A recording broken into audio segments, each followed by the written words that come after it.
विषयों पर मंत्रिपरिषद में निर्णय हुए हैं। सर्वप्रथम बिहार बायोफ्यूल्स उत्पादन प्रोत्साहन नीति 2023 की स्वीकृति दी गई है।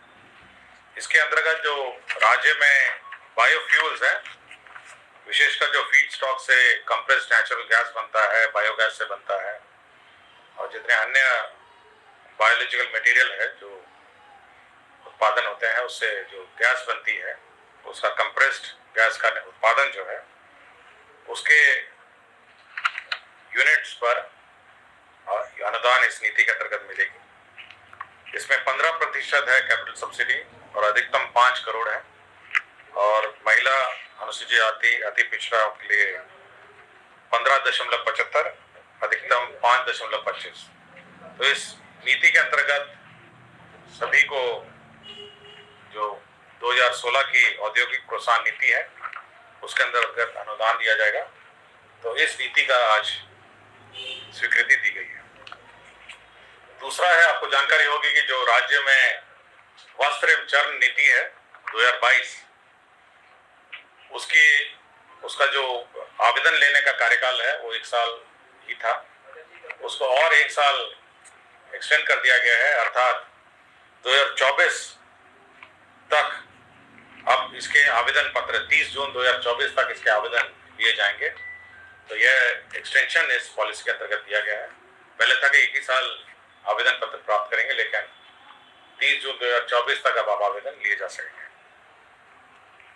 तीसरा है, भारत सरकार द्वारा जो विभिन्न जो डिपॉजिटर स्कीम है, जो चेक फंड है और अन्य जो डिपॉजिट स्कीम चलाए जाते हैं, उसके बारे में एक अधिनियम 2019 में पास हुआ था भारत सरकार द्वारा।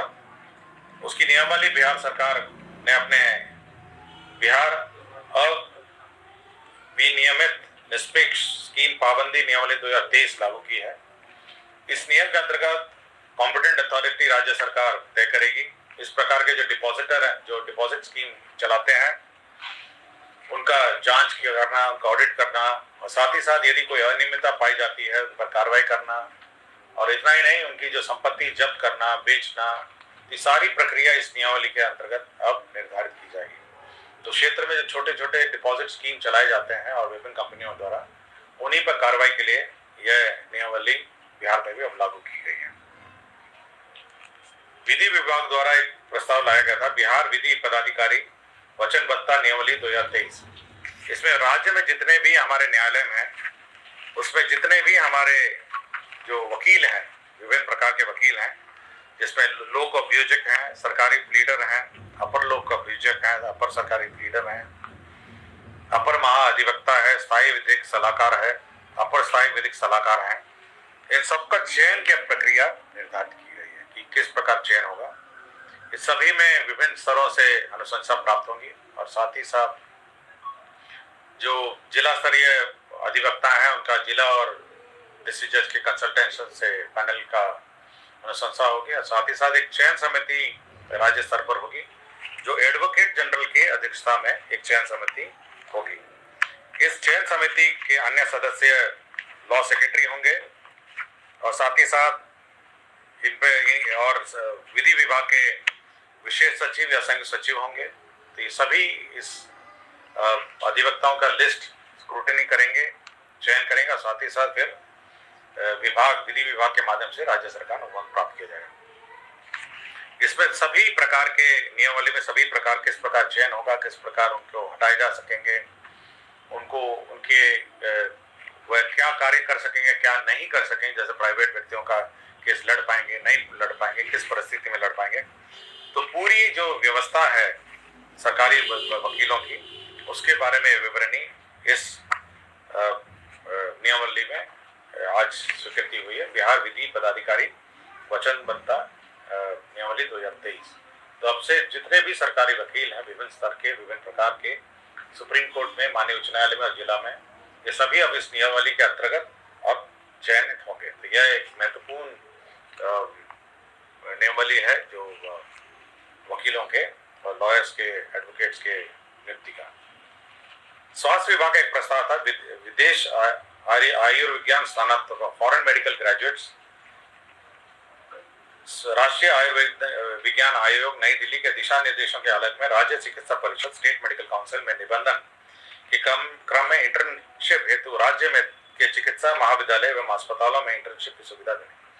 तो राज्य में जो आपको याद होगा कोरोना में बहुत सारे विदेश से स्टूडेंट्स राज्य लौट आए थे और पूरे देश में लौट आए थे। तो विभिन्न राज्यों में यह व्यवस्था की गई है जो राज्य जो चिकित्सा महाविद्यालय है वहाँ पे इनका इंटर्नशिप की व्यवस्था हो और इसकी एक सीमा भी है 7.5% जो टोटल इंटर्नशिप है उसके अंतर्गत ही 7.5% के अंतर्गत लिमिट के अंतर ही लिए जा सकते हैं।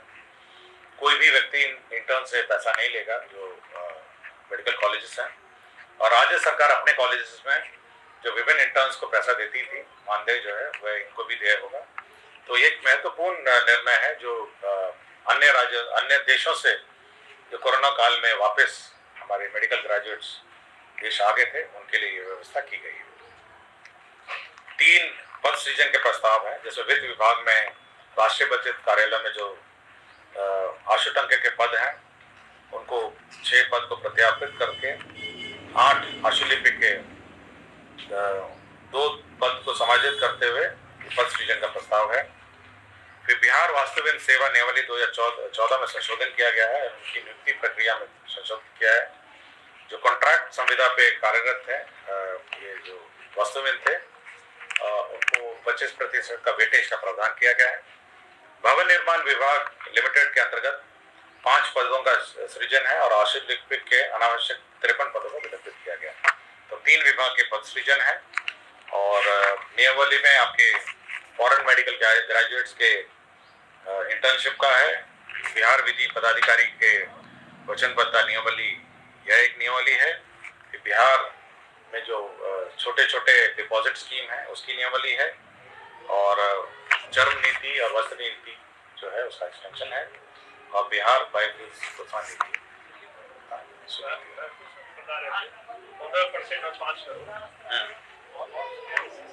SC/ST में वो छूट है ना वो एडिशनल है उसे 15.75% होगा और 5.25 करोड़ थोड़ा सा उसमें एडिशनल 5% का SC/ST अनुसूचित जाति अनुसूचित जनजाति पिछड़ा वर्ग महिला दिव्यांग इन सब के लिए एसिड अटैक है थर्ड जेंडर है जो स्टैंडर्ड 2016 का जो नियमावली है पॉलिसी उसका स्टैंडिंग काउंसिल है पब्लिक प्रोसिक्यूटर है एडिशनल पब्लिक प्रोसिक्यूटर है additional public prosecutor senior panel ये हैं आपके पटना हाई कोर्ट के। उसी तरह जो सुप्रीम कोर्ट के हैं उसमें एडिशनल एडवोकेट जनरल है स्टैंडिंग काउंसिल है एडिशनल स्टैंडिंग काउंसिल है